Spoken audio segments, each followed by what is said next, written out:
Hello, hello, hello, and welcome to a new episode of the Sovereign Society podcast. I'm really excited to have Aycee Brown here with me because this is the woman whose Instagram I go to every day to check out my aura affirmation for the projector in me. So thank you for being here and shining your light and sharing your knowledge and your wisdom to help us really activate our auras and to really shine our light so that we can go forth and really bring great change in the world. I appreciate you. Thank you for having me. I'm so excited to be here, especially with a fellow projector. It's like sisterhood. Yay. Yeah, and it was interesting because when I was doing research on you for this episode, I was listening to pieces of your podcast as my aura on straight, and I was listening obviously to the projector episode, and you were talking about the chameleon projector. That's totally me. Like I was always the one who would not have so much of a small friend group, but dabble around in different groups and really understand different groups and where they're at. And I think that's been a huge part of why I do the work that I do now, because I've always been inclusive in all these different groups and backgrounds and understandings. And as a sociologist and someone who has a degree in marketing too, it's like I've always studied people, and to see the oppression and to see the traumas and the stories of the conditioning, that these people carry. And these groups carry, that how can I use my platform to guide and to educate and to really help bring more awareness into that. It's been really fascinating to see embracing more of what it means to be a projector in human design, which is something I'm learning more about because I do feel like it's the next evolution. I mean, a lot of people already study astrology, but we all know that, well, human design has so many of the different other elements to it that help create it. So I would love for you just to educate, just a quick little tidbit for those that are I've heard of human design, but all I know is that I'm a reflector, or all I know is that I'm a manifesting generator, but I really don't know what that means. Well, my assessment of it, I've been studying human design and training and all of that with it. I would say it'll be 9 years next year. So for me, when I first got into it, it was like no, I thought I was something else, like a lot of projectors do. A lot of projectors associate usually with who they're mostly influenced around. So if they have, grew up, both of my parents are generators. So I grew up with that type of energy, longevity, working hard, doing all of that. And so here I am I have to work hard and produce results and all of that stuff. So that's the mentality that I've always had, especially because my father is an entrepreneur. He's never worked for anybody since I was born.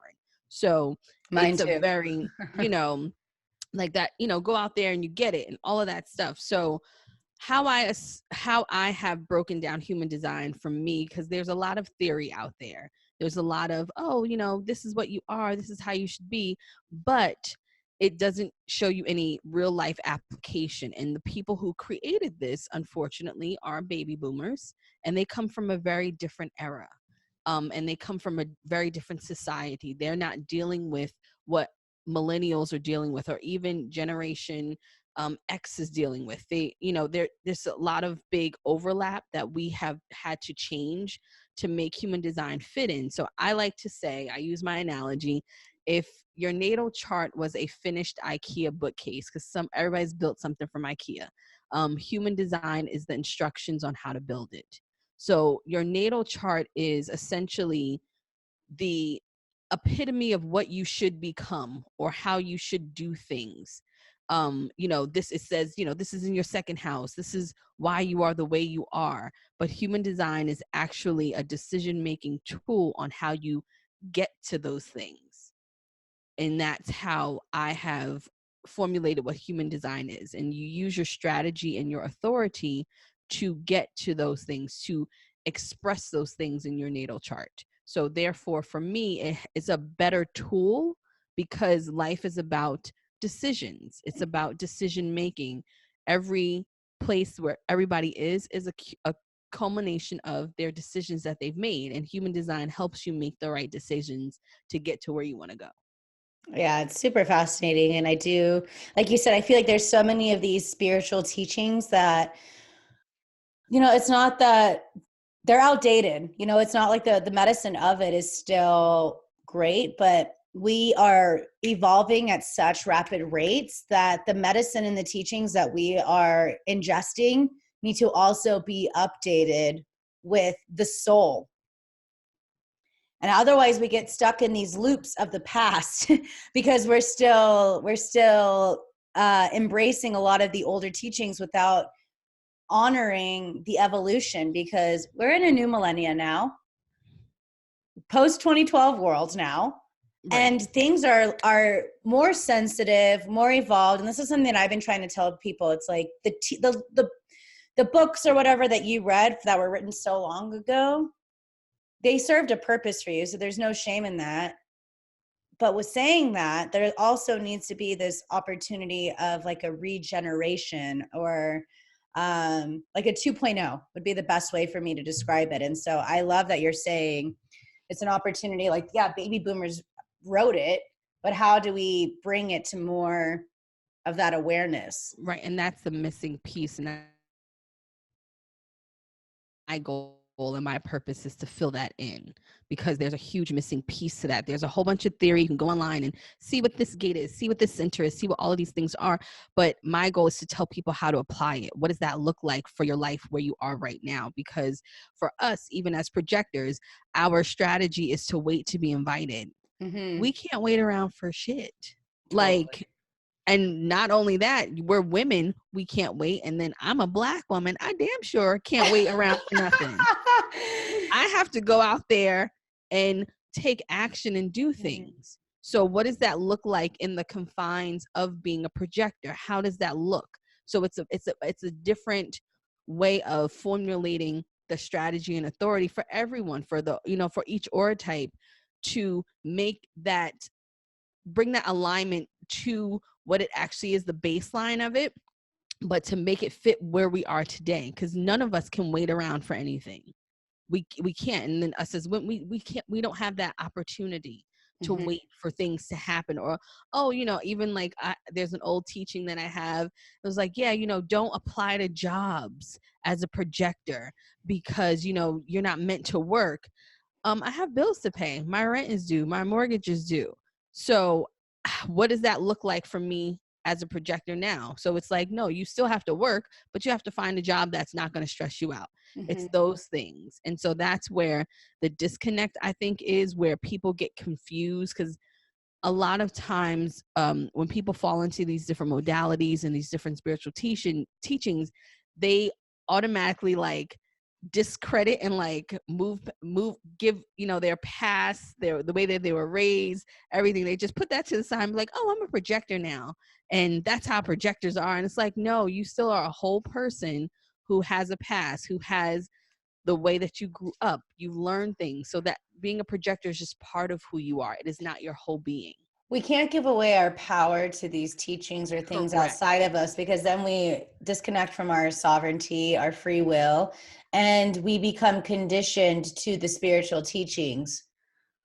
Absolutely. And that is what people are doing. They're like, well, I'm a projector. I'm not supposed to do that, right? And I'm like, you're a whole person. What do you feel that you should do? What is your intuition telling you to do? It's not about you just being a projector, you being a Cancer rising, or your North Node is in Leo and all of this stuff. They are tools to assist you in your growth, in your purpose, in following your destiny, all of that. They are not the end all be all. And I think when people first start on the spiritual path, because they're so lost, they look for something to cling on to. Yeah. And I what I'm seeing right now is that there's a lot of blind leading the blind, because there's a lot of spiritual teachers that aren't really embodying the teachings in a way. They did like a weekend certification and now they're a master. Girl. Or what I know from me for sure through my 8 years of doing this, and I'm also a certified life coach. I also have my MBA in marketing. I've studied, I've owned business, I've done a lot of things, but one thing that I know that a lot of people aren't doing is they're not working on themselves. They're not dealing with their They're issues. spiritual bypassing. They're just I talk bypassing this on all the like time. every episode. I It's feel like all the time. yeah. And so and I talk about this on my Sunday sessions that I do on IG Live, that if you are not growing and you're not really dealing with yourself, there's a level of ignorance that you are giving to your clients. All of the growth that I've done, all of the therapy, all of the coaching that I've had for myself for where I am right now today, I am a much better tool or vessel for other people who work with me because I've done the work. I have receipts. I've been doing the work. I know what it's like to tap into your inner child. I know what it's like to deal with money issues, to deal with self-worth issues. I can get a report from my coaches and my therapists. They say it to me all the time. You've been doing the work. I've been doing the work. And a lot of people are putting people into systems when it comes to coaching and these programs, and they're not meeting people where they are. And that's what I feel like is a skill that I have, is I meet people where they are. Because I know I can help you get to a certain level and do a certain things based off of your human design, based off of other things, tools that I use. But also, I have to meet you where you are, because everybody's not ready to make $10,000 a month. Mm-hmm. Yeah, that's something. Are you mentally prepared for that? Do you know what that looks like? Yeah, that's something I've been really honoring too. And so I know I'm restructuring a lot of my business. I'm writing my book right now. And with that, in 2020, I'm going to be creating more accessible products too, because I have been so devoted to the work. I literally have dedicated the last 7 years of my life, spending all of my money, spending all of my time, all of my energy in the teachings and in doing the work myself and going to therapy and doing all the work. And I feel like that's when you show up with integrity, people also can tell that you're literally walking the talk. And right. I think that is, I feel like our bullshit meter is only going to get more refined as we continue to go. It's for the people who are duping people out here. It's about to get real in 2020. It's crystal vision. It's about to get real in 20, because what's happening is that, and there's nothing wrong with that. People, the whole coaching thing is great. You can do the certifications, you can do all of that. However, as a coach, you have to bring something else besides what you have learned in the coaching modality. You have to actually bring your life to it. Mm-hmm. So your life experiences, who you are, what you've overcome, what you've persevered through, is going to make you a better coach. So with that being said, the results that people are getting now, if you even look at the coaching whole modality and just look at some of your top coaches or people who you want to work with, their track records are maybe 1 or 2%. They're talking about the people who are doing well, right? But ask them how many people are not succeeding in their programs, in their things, because that's what really matters. And people don't want to talk about the failures. Of course, because it ruins their brand. It ruins their brand. Exactly. But the thing about it is that what's happening with a lot of coaches, what I've seen, is that they're putting people into programs, into systems, instead of figuring out, and I don't want to say catering or tailoring coaching programs to people, but that's really how it should be, is catering to where they are. Because if I'm selling you something that's saying, oh, you're going to make $10,000 a month, that is a fact. That is a fact. I have a system that can help you make that. However, if you have to do the work too. Right. You have to do the work. And so if the person who's joining that program has never even made $3,000 a month on their own, $5,000, $7,000, $10,000 is going to be scary. They have money blocks that they have to get past. So that is an automatic failure. So they're joining a program that, yes, they have the tools to do that, but they're not going to be successful because they never experienced that. Right. Well, the way that I see it, I was having this really interesting download a couple weeks ago about the nervous system, because when I got struck by lightning, my nervous system got shot.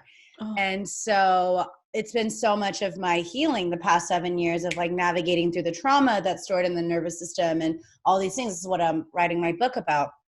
And what I realized is that your nervous system, patience is reliant on your nervous system. Exactly. Because that is so true. Yeah, I had that huge download the other day. Like, patience is reliant on your nervous system, because if you cannot, money is energy, opportunities, or everything is energy. That's all it is. You can't hold the container of that energy if you haven't done the deep internal work. It's not going to happen. Trust You're being me. because you're being protected. It's not going to happen. And I tell people all the time, if you want to, when people work with me, that's great. You want to do this, I can help you. I can show you how to do it. But there's going to be a time we're going to cross this road where you're going to have resistance. And then we got to figure out what that resistance is.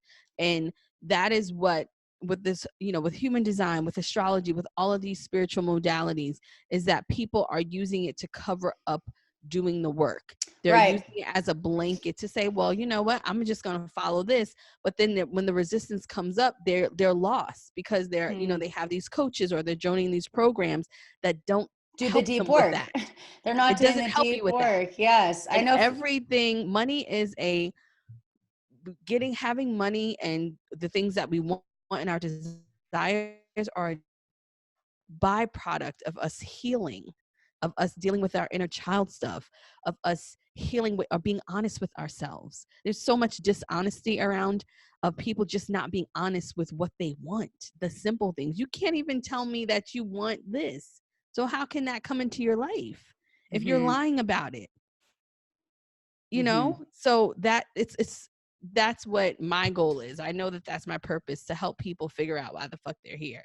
However that happens. And that's, I just use human design as a tool to do that. Yeah, I appreciate that, because that's what's been challenging. I've had people, in my programs and stuff that have worked with so many coaches, myself included. But you're not, like, maybe it'll be like 1 week of doing, like, okay, let's journal for a week. There's a deeper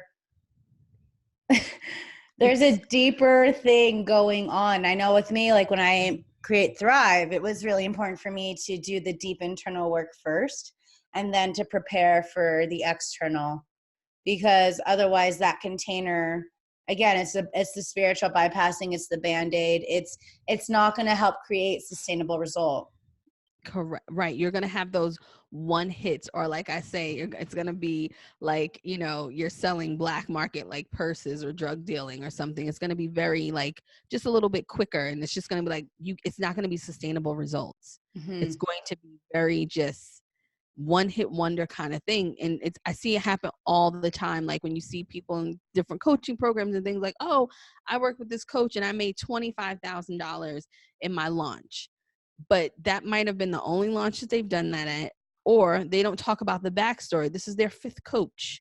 This is their 5th person that they're on. So at this point, yeah, you better make 25,000 because you've been through 5 coaches.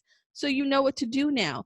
But that whole time frame in between that, people are not dealing with or talking about that in between time of what you have to do to get to that level, because it is levels to this. And it's a transparency that I feel like as a coach, we also have I pretty much put up my coaching hat the other day. I was like, I don't want to do one-on-one anymore. Like, okay, that's definitely, because I'm a projector. Like I know I have big things to do. Yes. And I know, like, I'm a Leo rising. I've got big things to do, and I love, my North Node is in Leo. So and that's good to know. So now it's going to be group coaching or really high intense VIPs or and other opportunities to work with VIP. If I'm going to work one-on-one, it's that kind of thing. But to me, it's a huge part of understanding my energy and still having that discernment as well. I think sometimes, like, we can also get super hungry and just take on everything, and then we burn ourselves out.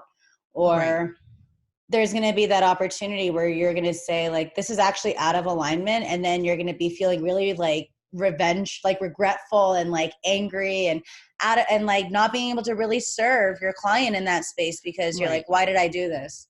Right. But the point of this is, what I would like to say about it is, coaching does work though. It works. So for people listening, coaching is life changing. Therapy is life changing, because I like my whole analogy. When you go to therapy, you take all your baggage, and then your therapist says, okay, you only need that one, and that one. And then when you go to a coach, they help you use what you are taking from therapy, and then they help you amplify that. That is what a coach is for. Definitely. So for people who haven't experienced either one, they're both good. They both can help you. They both can make a huge difference, just with the accountability, the support, somebody who knows what you're going through, somebody who's been through it. Me, I talk about my failures a lot. I'm not afraid about that. I appreciate that. Yeah, I'm not afraid to talk about my failures, because I failed a lot. I've started a lot of businesses and I failed a lot. And so for me, I had to, come to the terms that I'm afraid of success. That took through coaching and therapy. Failing, that's why I can start anything and fail. I'm like, oh, yay. People are like, oh, wow, you just keep on going. I'm like, yeah, because I was conditioned in my mind before that failure is, I just fail faster now. But my success level, I had to get up to that. So it is helpful. Coaching is helpful. Therapy is helpful. So don't think it's not, because a lot of people like, well, I don't want to invest that money in myself. And I'm like, you have to, if you want to grow, if you want to develop yourself. And you're worth it. To become this person who you are dreaming to be, or who you desire to be. And we're all worthy of it. We're all worthy of investing our energy and our time and our money in ourselves, so that we can really go out and serve. And that's the whole point, because you need a coach, you need therapy, you need people in your corner to help you live out your purpose, or help you find your purpose, or help you at least get on the path to your purpose. That's really the goal. So how are you seeing working and infusing? Because I love seeing how, there's more of the spiritual teachings and stuff going into corporate, and it's really bleeding into that. What are you seeing with the response of that? It's 1000% better. So one of my clients who I consult with, I wanted everybody's human design chart.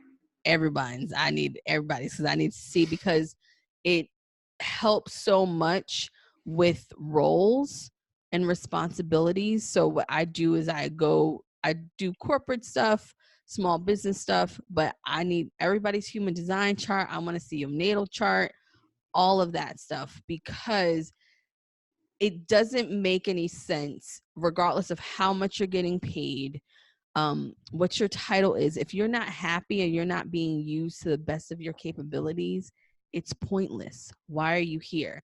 Granted, everybody needs a job. Everybody doesn't want to own a business. But if you're here, you might as well like working here, number one, and you might as well be effective. So if you're a person who, has no leadership skills or no leadership development or whatever, why are we putting you in a leadership role just because you have the experience? You might not be a good leader. That doesn't make any sense for you to lead just because you did it somewhere else and they accepted the bullshit that you produced for them. You just might not be a good leader. So what I do corporate wise is I do that as I help people to say, okay, yes, this is your title, this is your role, but how can we use human design astrology to make you more effective in it? What do you need to do? What don't you need to do? And I hope that with me growing my business and growing my company, and other people will help corporations do that, because people will be a lot more happier if they are able to go to work and actually be utilized the way that they're designed. I think it's my prayer with that too, is that these corporations start to choose more consciously too, in terms of their practices, or the organizations that they support, or the mission, or the overall, because if they're so tapped into themselves, that's going to trickle out the inner, screening the outer in that way too. So my prayer is in 2020 to really see like a renaissance in the corporate world in that way, because there are, you know, we're seeing more corporations making, like bringing in meditation and bringing in, you know, human Right. Even design or things like there was that. an article, I don't know what company it was, but they reduced the work week to 30 hours a week, and they had an increase in 40% productivity. Wow. Like, it's in the numbers. Like, you can't deny it. You can't deny it. I think you had an option of either taking 2 days away or 1 day away, and it was a reduced work, and it increased productivity, increased 40%. So you can't say that it's not working, of helping people have this self-care aspect, because when you are taken care of and when you feel good about yourself, you're going to work better. You're going to work more effectively, more efficiently. And, you know, that whole 40-hour work week, that was what developed in like the Depression or something. I don't know. One of those where it was about efficiency, like the whole like warehouse workers and, you know, it doesn't work anymore. You can actually get a full-time job done in 3 days a week, focused, doing all, like probably 2, depending on what you do. Definitely. And so people are just, I hope that it starts a trend for people to do that. I really pray for that evolution as well. Like for instance, like having the work week start on a Monday makes no sense because it's ruled by the moon, and we have to honor the emotions. We're going slower. I mean, if you could even do like a Tuesday through Friday in that sense. The best. I don't work on Mondays. Yeah. At all. I do no work on Mondays for me are like, if there's inspiration, if there's inspiration to jump on something, I'll jump on it. But having to like do work on Mondays, like I said, it's hard. It's a challenge. Mm-hmm. And I was born on a Tuesday, which is a Mars day, right? Mm-hmm. Yeah. So I was born on Tuesday. So Tuesdays are always just like my great days. I love Tuesdays and Thursdays. Those are my great days. To take action. Well, to me, I have a lot of Mercury in my chart, right? I'm a Gemini sun. I'm a Virgo moon. My Jupiter is conjunct my sun. My moon is at 1 degree Virgo. Like, oh, wow. I have a lot of Mercury in my chart. Like, I'm very Mercurian in that state. So Wednesdays for me are like, that's my day. You know, that's the day that I really do me because I need to fill up my cup in that way. And even Thursdays with me with Jupiter, I that's a day I choose to fill up my cup since it's conjunct my sun. Like that's the days I'm going to chiropractor or the acupuncturist and just kind of going in that space so that I can fill up in that way so that I can really perform well.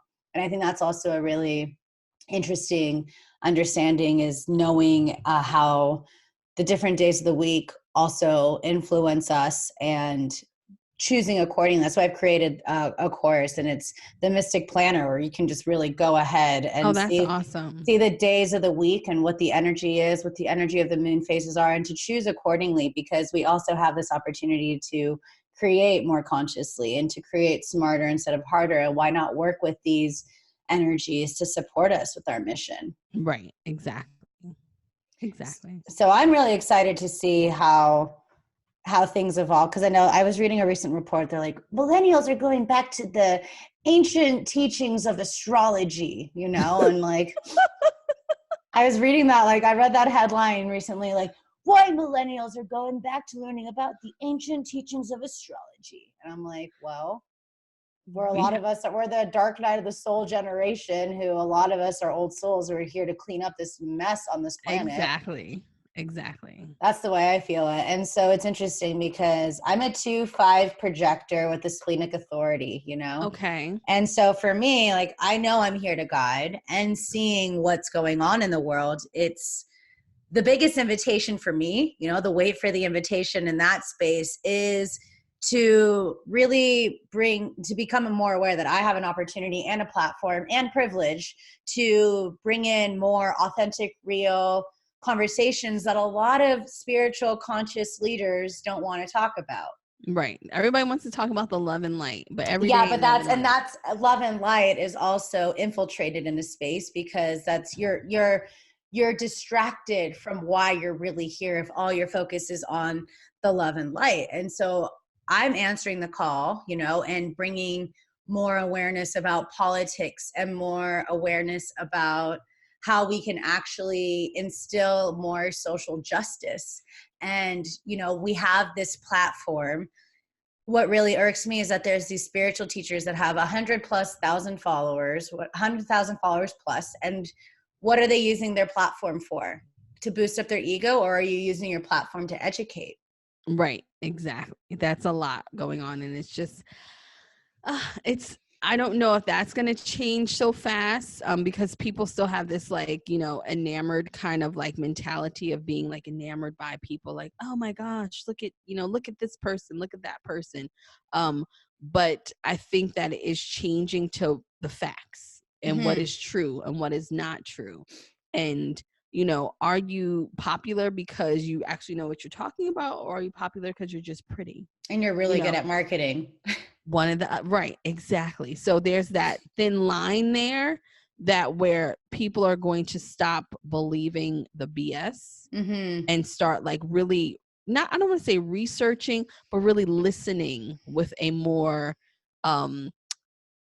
focused ear. And that's going to happen. So with 2020, how do you see intersectionality being spoken about more in the spiritual community and being involved in that space? I feel that how can I put this? I feel that, as, especially for myself as a woman of color, I think as women of color, people of color start being more open and more like just putting themselves out there, because, you know, in this space, that it's going to be a lot better.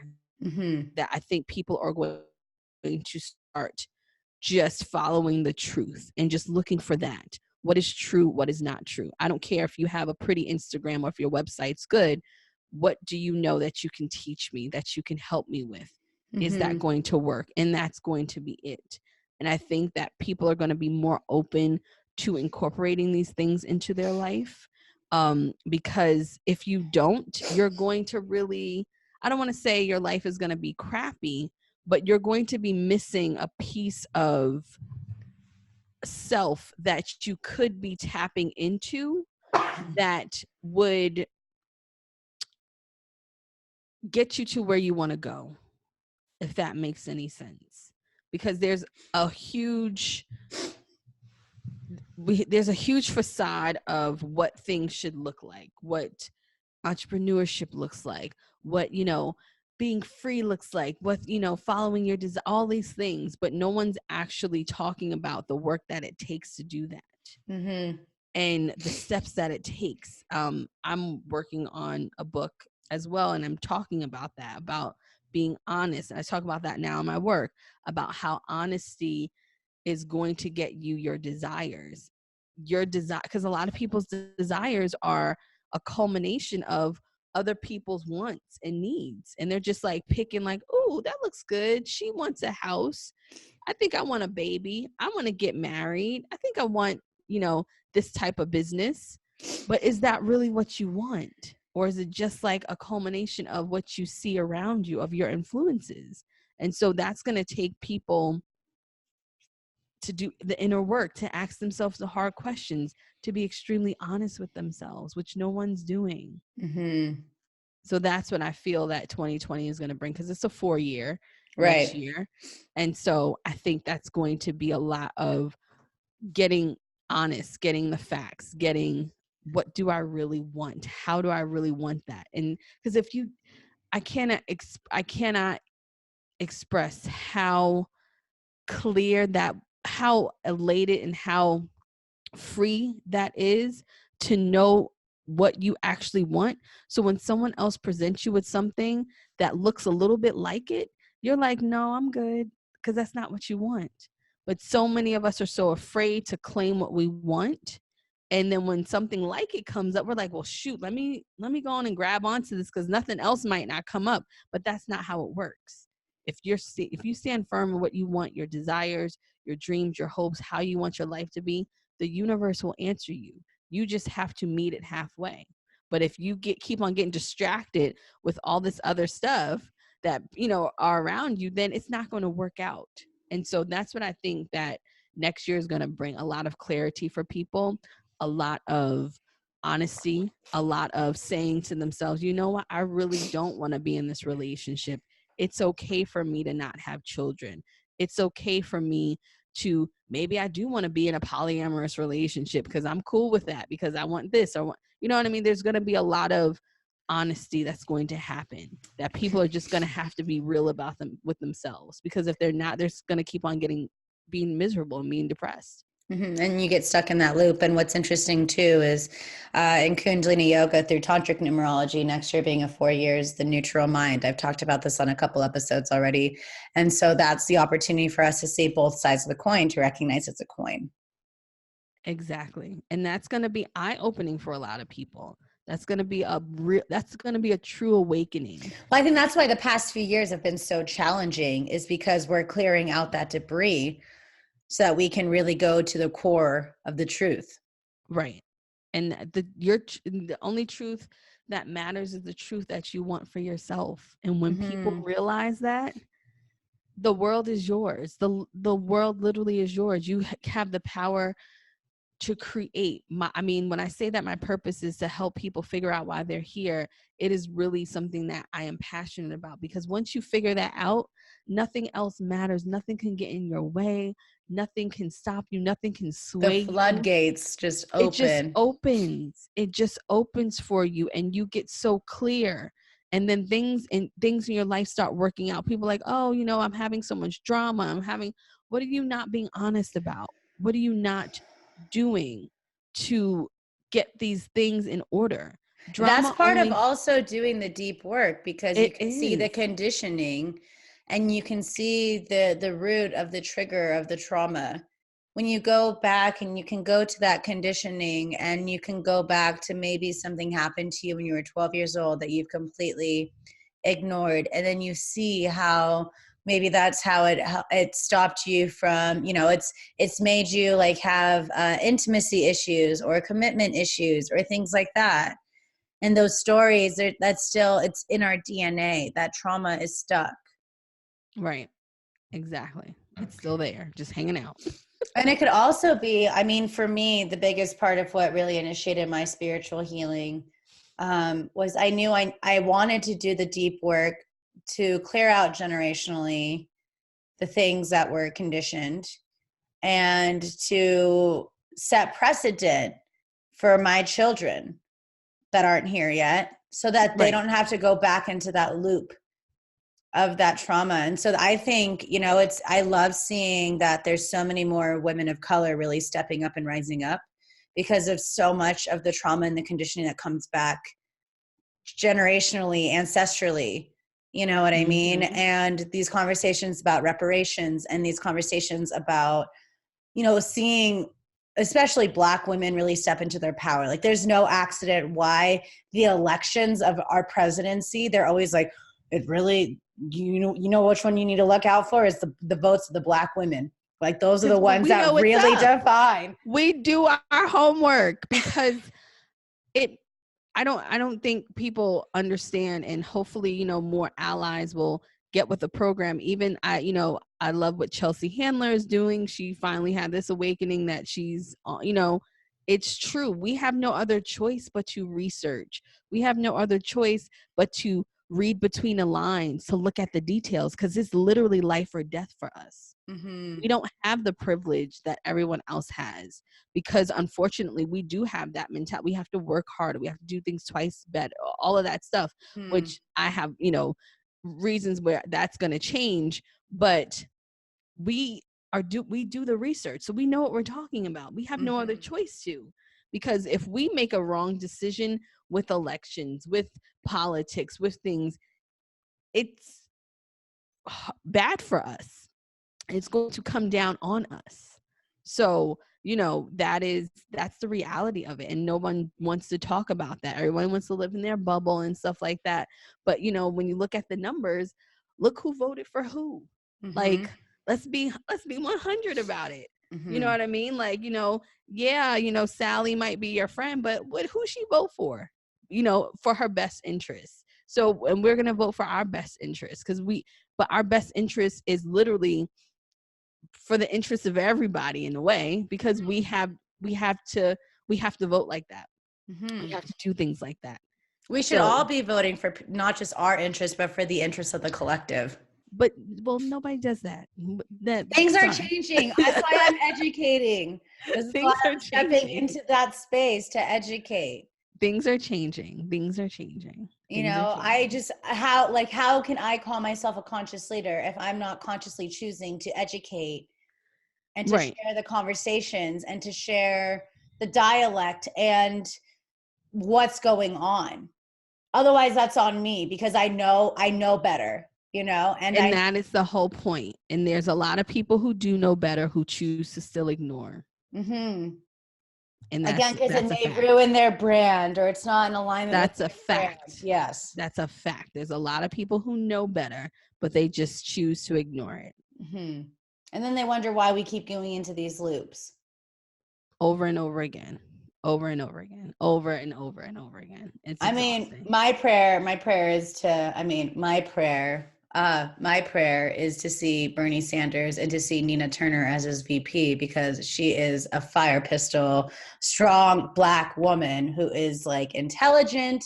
She knows what she's talking about, and she fires people up. That's like my biggest dream. And I mean, for me, I'm seeing what's going on and stepping into my power, you know, and understanding my history of having to navigate through my like childhood of a lot of trauma in terms of criminal injustice and all these other things, and looking at the breadcrumbs of our past to see how that's also part of how we're here to really show up. And rather than being victimized of what's happened to us, use that fuel to really make change. Use that as the drive to see a better tomorrow today. Yeah, it's important. And the next election is going to really, we have to get out there and vote, everyone. And you have to vote for what's right. And hopefully that's all we can do. Well, that's like I said, I mean, that's for me. That's how I'm answering the call. That's my invitation. You want to talk about projectors waiting for the invitation. Like, I see the invitation that no one else is really talking about. And obviously it's something I'm fired up about. So I would be doing a disservice to my purpose. Right. You would be. If I'm not having the conversation, if I'm not getting real, if I'm not talking about the topics that no one else really wants to talk about. Right. Exactly. And you're doing it. So that's good. And you're going to, and it's not even about the byproduct, the money and all. You're going to feel good about yourself. Because I know I've done my best. That's it. You know that you are living out your purpose. And that is the big picture, is that, are you living out your purpose? Can you wake up in the morning and say, I'm doing what I need to do for this lifetime? Because the only thing that's going to happen, you're going to repeat this shit the next lifetime. Who wants to deal with that? I already told people, listen, I got to do what I got to do in this lifetime, because next lifetime I'm going to be a trophy wife, and that is it. I don't want to do anything else. And I'd rather be pretty, or I'm down to be a dog too, because they live the life. Yeah, I want to be a trophy wife, and just that's it. I don't want to do anything. I just want to look good and be taken care of. So I'm willing to do the work in this lifetime, because next lifetime I'm just relaxing. I'm here to just relax, and that's it. And you can also relax in this lifetime too. I plan on doing that too. But I still have work to do. Don't limit yourself on that, okay? Still have work to do. But next lifetime, it is smooth sailing. Yes. I mean, to me, it's like we can even experience that now. I feel like we're doing the work to experience that heaven on earth, and later on. Yeah. And I just feel like right now, this is the big time for us to really answer the call. Yeah. Especially for 2020 is going to be I think it's going to be a really game-changing year for a lot of people who are ready to step into their personal power. People have been doing the work for a long time. Yeah. And we'll hope, and the ones who aren't, just do it and get ready. Again, to prepare that nervous system to receive. Yeah. So you can be ready to receive all of the good things and the great things that you want, so you don't block them subconsciously, because that happens every day. every Well, day. I'm also excited to see more of, like I said, more of the wisdom and the knowledge of the human design, so we can use that as the sacred vessel to understand like the decisions and stuff. I'm And really that's what excited I to see think it more of will that. be. It's still not astrology, but it's making its way. But like I said, human design is about decision making. It's about having, your chart is filled with these little secret superpowers that can bring you to the evolution of yourself. It can really, I love human design so much because it is a tool that helps you really become who you are and who you want to be. It says, here are your tools. This is what you have. Now use them in the best way possible. And that's why I fell in love with the system, and why I use it so much is because it really helps you do that. Yeah. I mean, like I said, I just feel like this is the decade where it's really going to have a massive Good. understanding. Come see me, people. Yeah. So I want to wrap up with some lightning round questions. I can talk to you Okay. all day. This is super fun. Okay. What does sovereignty mean to you? It means wholeness within yourself. Hmm. What was the one book that radically changed your life? Worthy by Nancy Levine. So good. I love that book. What would you say to younger Aycee? Jesus, what age? Jeez. So many, you got to pick an age because there's so many versions that I would tell so many things. I'll pick 20. I would say to her, do not let external circumstances determine who you are. Who's someone out there right now that's really inspiring you? Who's um who's really inspiring me? There's so many people. Gosh, there's so many people. That's a hard one. Gosh, that's a hard one. Who's inspiring me right now? Oh man. Oh, okay, I'll narrow it down. I'll narrow it down. Hold on. Gosh. Who's inspiring me? Oh, there's so many people. Okay, I'll pick one. I will say Ava DuVernay. I'll say her. And why? Because she started late per se and following her dreams. She didn't start directing until she was 33. And she is using her creative passions to make change in the world with the movies that she's directing. Awesome. Oh, and Tyler Perry. Yeah, those are two. Okay. Yeah, So his studio, yeah. phenomenal. Yeah. So I would say both of them, but yeah. Amazing. And where can we find more of you? You can find me on Instagram at Aycee Brown, and that's AYCEEBROWN, and on my website, ayceebrown.com, but mostly on Instagram. That's my jam. I love Instagram. I'm there every day, and on Sundays I do something called the Sunday Session at 1:30 p.m. Eastern Standard Time. Amazing. And if there's one last message that you really want to share based off of this conversation or what's coming up for you, what would you share with everyone who's tuning in? I would say, do not allow other people's limitations to get in the way of your desires. Thank you.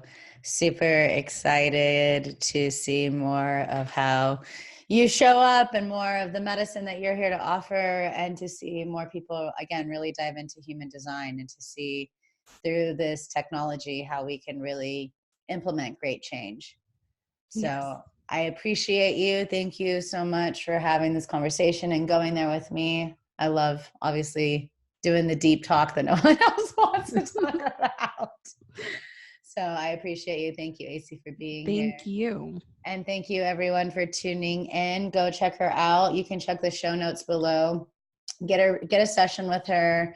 learn more about it. She's got lots of great resources, and follow her on Instagram. Because like I said, every day she's got her aura affirmations, and that's what I check in the morning. That's where I'm like, all right, projector, let's do this. Let's slay the day away. So thank you again for sharing your medicine. Thank you. And thank you everyone for tuning in. And we'll be seeing more of you soon. Take care. Satnam.